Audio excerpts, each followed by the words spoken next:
What do you do when you wake up and, well, you just no longer feel motivated to move forward? Man, that is a heavy question to start with. Right. But I mean, I'm talking about those mornings where just staring at the ceiling feels like a full-time job. Oh, absolutely. We all hit those periods in life. Yeah, exactly. Those stretches where motivation doesn't just dip, it completely evaporates.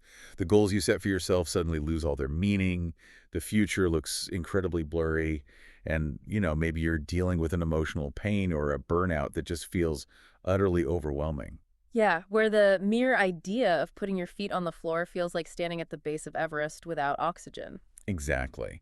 And the conventional advice we usually get in those moments, I feel like it makes the climb feel even steeper. Oh, 100%. Society just bombards us with this narrative to, find your passion or visualize your success or remember your why. Right. Remember your why. It's everywhere. It is. And when you're actually in that dark place, that kind of hyper motivational rhetoric often feels completely hollow. Yeah, it really does. It demands this emotional energy reserve that simply does not exist when your tank is completely empty. Which is really the entire mission of our deep dive today. Yes. We are exploring a completely counterintuitive truth about human resilience. Hmm.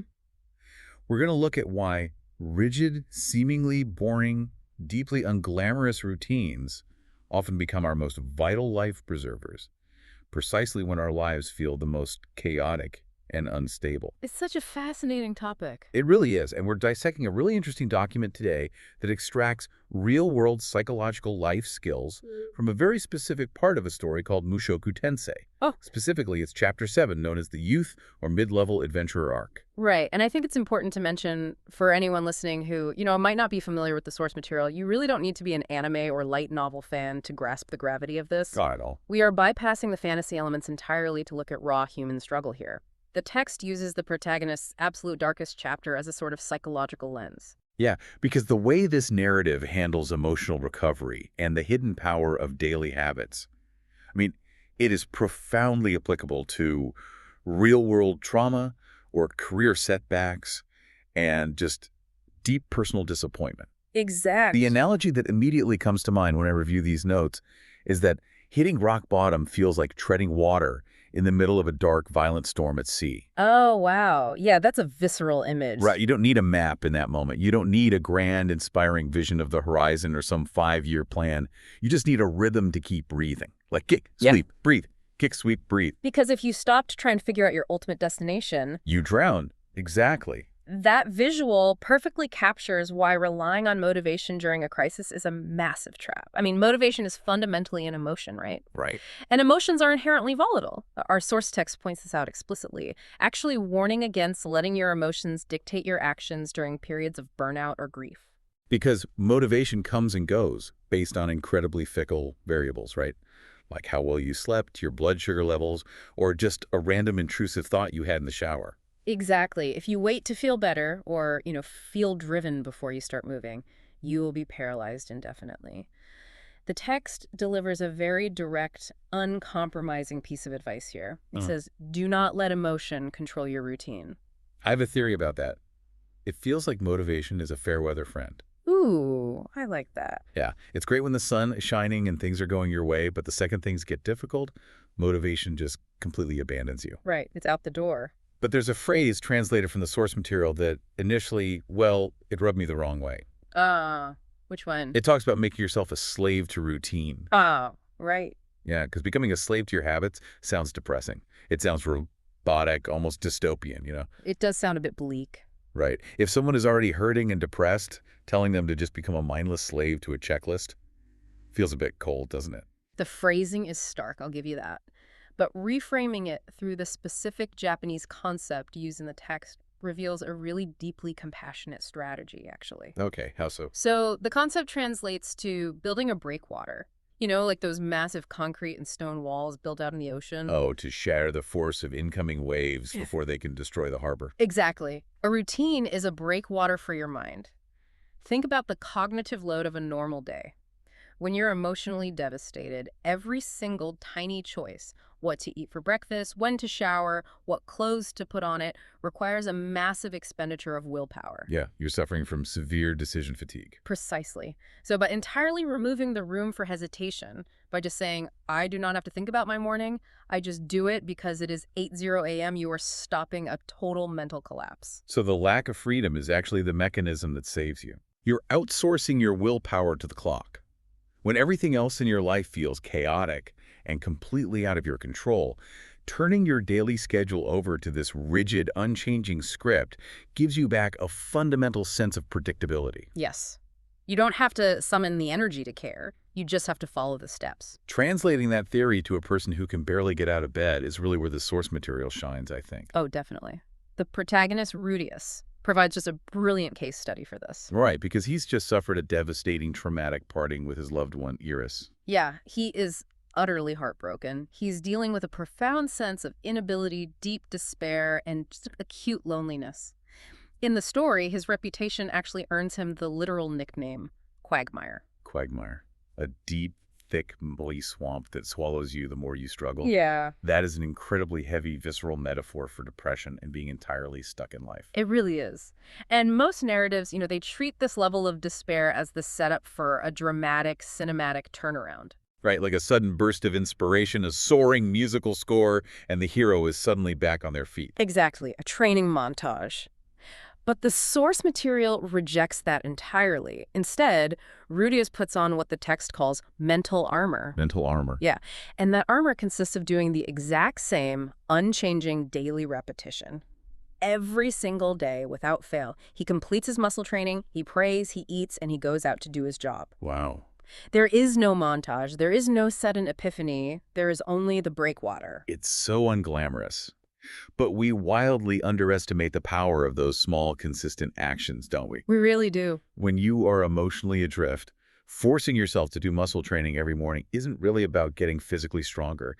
It's a proof of life. Oh, that's a great way to put it. Proof of life. Yeah, it's like building a physical anchor. Your heart might be broken, your career might be in shambles, but you are proving to yourself in the physical world that you still exist, you still occupy space, and you still have agency over your own limbs. The source material actually articulates that exact psychological phenomenon with a really profound statement. It reads, "Muscle is the unbetraying crystallization of effort." The unbetraying crystallization of effort. Wow. Yeah. That is a brilliant way to frame it. And the psychology behind that observation is fascinating. Think about it.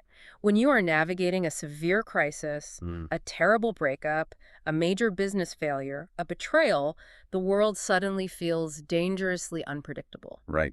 Human relationships are complex and messy. Very. And luck is fickle. You can pour years of effort into a person or a company and still get your heart broken or get laid off. Yeah, the input does not always match the output in human affairs. Exactly. In real life, doing everything right does not guarantee a win. And that realization alone can make you want to just give up entirely. Completely. But physical training or any simple, tightly controlled daily task offers a refuge from that chaos. Gravity doesn't negotiate, you Right. know? If you lift the weight, your muscle fibers tear and rebuild stronger. It is a strict 1-to-1 ratio of effort to result. In an unpredictable world, claiming just one small area where your effort directly equals tangible results gives you back the confidence that you are capable of change. You'd still grow. Yes, it rebuilds your self-efficacy from the ground up through the psychology of momentum. That broadens the application immensely, though. I mean, it doesn't even have to be the gym. Oh, not at all. It could be learning 3 new vocabulary words of a language every morning, or writing exactly 1 paragraph in a journal, or simply making your bed with perfect corners. Exactly. It's about finding that one action that will not betray your effort. The incremental progress that happens invisibly, day by day, you might not notice it on a Tuesday, but 3 months later, you realize that small daily win has quietly built a massive foundation of self-trust. That invisible compound growth is essential, but, it raises a critical distinction between passive recovery and active recovery. Okay, how so? Well, a common misconception about healing is that it simply requires time. We hear the phrase, time heals all wounds, constantly. Right, and my immediate thought is that if I'm just following a checklist every day, making the bed, lifting the weights, doing the job, aren't I just numbing out? That's a very common fear. Yeah, isn't that just a distraction to bury the pain rather than actually healing from it? I think a lot of people worry that if they don't sit and actively process their grief, they're just running away from it. And the text uses the quagmire metaphor to dismantle that exact fear. Okay. Because Rudius is quite literally stuck in the mud. but he makes a distinct active choice.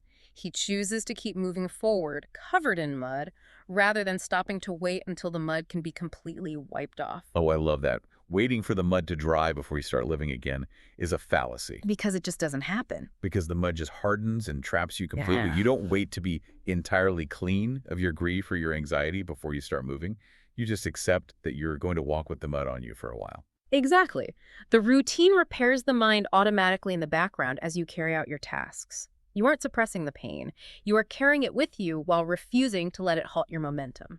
That makes a lot of sense. By taking personal responsibility for your daily actions, by refusing to let your hygiene go, refusing to abandon your work, even while hurting deeply, you are actively participating in your own healing. You are signaling to your brain that life continues. The notes mentioned another psychological tactic here, too, using your past as a shield, Yes. which is interesting because my immediate thought is that dwelling on past despair would just make you feel worse. Yeah. You're already down. Why look backward at an even darker time? It seems like it would just pull you further into the swamp. It sounds counterintuitive, but it functions as a powerful defense mechanism when applied correctly.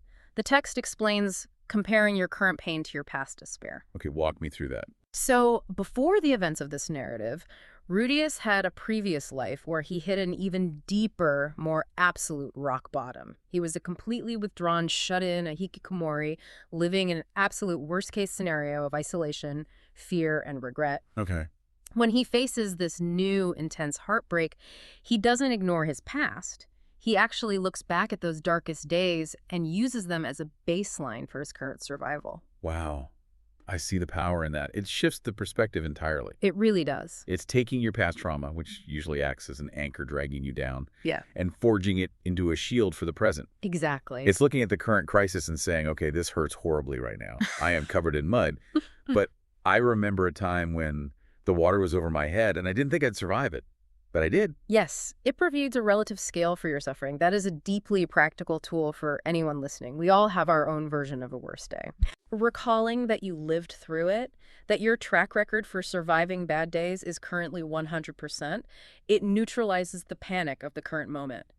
You are reminding your nervous system that you have navigated this level of threat before. But, there's a trap here. Because if building this unbetraying routine is so effective, the immediate temptation is to weaponize it. Weaponize it. What do you mean? Like to build a routine so rigid, so perfect, that nobody even knows you're hurting. You work out, you smile at work, your desk is impeccably clean, and you just put up a massive wall. Ah, yes. The perfectionism trap. Yeah, and the source material has a brilliant warning about this through a character named Soldat. It does. Soldat recognizes the danger in Rudius's flawless execution of his routine. He gives Rudius a crucial piece of advice about hiding behind a polite mask. Right. In Japanese linguistics, this is represented by Rudius exclusively using the polite, somewhat distant first-person pronoun boku instead of the rougher, more natural and vulnerable or. Oh, that's such a nuanced Mm. detail. It is. And Soldat forcefully calls him out. He demands that Rudius stop wearing the mask, stop acting like everything is perfectly fine, and drop the performance. Let's explore the cognitive dissonance of that for a second. If I'm grieving intensely, but I'm forcing a smile and pretending my life is perfectly optimized, I'm burning the exact mental energy my routine was supposed to save. Exactly. Your brain ends up fighting a two-front war. You are simultaneously trying to suppress immense, crushing grief while also dedicating a massive amount of cognitive load to performing normalcy for the benefit of everyone around you. Which is exhausting. Completely exhausting. That dual processing burns through your mental reserves at an unsustainable rate. The text explicitly warns that if you hide your true feelings behind a perfect routine indefinitely, the friction of that lie will completely destroy your mental balance. So the routine stops acting as a protective breakwater and transforms into an isolating performance. Exactly. It becomes a prison. That seems like a paradox, though. How so? Well, on one hand, the lesson is that you absolutely need the strict structure of a routine. You have to be a slave to the habits so you don't collapse. Right. But on the other hand, Soldat is warning that we need to drop our filters, stop lying, and be messy. How do you reconcile needing an ironclad routine with needing to drop the mask? Resolving that paradox is actually the secret to long-term emotional recovery. The text clarifies this core lesson beautifully. Hmm. You need the routine to survive the day-to-day. You need the armor to get out of bed, to go to work, and to function in society. Okay, But you absolutely must secure at least one place or one relationship where you can use your natural voice, your oar. I see. So you don't drop the mask everywhere. You just need a designated safe zone. Exactly. Without a safe space to vent your actual messy, ugly feelings, the routine becomes a trap. You need the discipline to keep moving forward, but you need the self-compassion to admit in a trusted, secure environment that you are still hurting. And that could be a therapist's office, a journal, or, just one specific friend who won't judge you. The routine holds your life together structurally so that you have the stability to actually process the pain when you enter that safe space. Mm. You go to work, you do the job, you lift the weights. Your life doesn't fall apart. Right. But then, for 30 minutes on a Tuesday night with a trusted friend, you can just be completely broken. You let the mask slip, you cry, you vent, and then you put the armor back on for Wednesday morning. That is the delicate balance between structure and vulnerability. The routine keeps your feet moving, while the vulnerability ensures you are actually digesting the trauma rather than just carrying it forever. And that is the process that allows the mud to eventually wash off as you continue your journey. Beautifully said, yes. That is such a profound framework for handling the darkest chapters of our own lives. Mm. To synthesize this entire journey for everyone listening right now, when deep emotional pain hits and life feels like the floor has completely dropped out from under you, waiting for motivation to return is a losing game. It isn't coming to save you. Because motivation requires surplus energy, and in a crisis, you are operating at a severe deficit. Exactly. What saves you in those moments are the unglamorous, unchanging, even boring daily routines. The simple acts of waking up at the same time, executing your daily tasks, and training your body. They are your breakwater. Right. These simple actions act as a concrete breakwater against the crushing waves of despair. They remove the exhausting burden of choice. They offer a one-to-one ratio of effort to result in a completely unpredictable world. And healing isn't about sitting still in the mud and waiting for the sun to dry it off. Healing is having the courage to keep walking forward, fulfilling your responsibilities while you are still covered in it. When motivation disappears, routine remains. And sometimes, the small, quiet actions we force ourselves to repeat every single day become the exact bridge that carries us through the hardest seasons of our lives. Absolutely. But as we wrap up this deep dive, I want to leave you with a different angle to think about. We've spent this entire time talking about building a routine for yourself, but look around at the people in your life. That's a great point. If someone you love is currently stuck in the mud, going through their own darkest chapter, what kind of support are you offering? Are you frustrating them by forcing hyper-motivational advice, telling them to find their passion and look on the bright side? Or are you rolling up your sleeves and helping them build their breakwater?